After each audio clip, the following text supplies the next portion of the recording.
قصة مبنية على ويبتون مشهور One of a Kind Romance. هو مسلسل رومانسي كوميدي عن جونج يو إل، بنت عادية بتدور على شغل وحياتها اليومية بتتقلب لما تقابل ممثل مشهور. جوي بتقوم بدور جونج يو إل، بنت قوية وإيجابية بتفضل مبتسمة حتى في أصعب الظروف. حلمها تبقى كاتبة، لكن حاليا شغالة وظيفة مكتبية عادية وكمان شغل بارت تايم في سوبر ماركت. حياتها الهادية بتاخد منعطف رومانسي لما تكتشف إن الممثل الشهير تاك موهي كان أول فان لرواية هي كتبتها من سنين. بيلعب دور تاك موهي كيم هيون جين، نجم مشهور بدأ كممثل طفل. رغم نجاحه بيعاني من معجبين مهووسين وبيطاردوه ومن جروح نفسية قديمة لسه مأثرة عليه.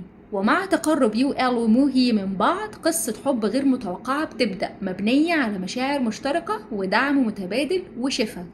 القصة كمان بتمشي جنب شخصية جانغ هي سو اللي بيجسده شين هيونغ سو، شيف نجم طيب وموهوب لكن عنده جانب غامض. كمان جو دا هونغ بدور جانغ نا ايون، ممثلة حرة الروح كانت معجبة بتاك موهي من زمان وبتبقى منافسة طبيعية ليو إل. قولولي متحمسين للمسلسل ده؟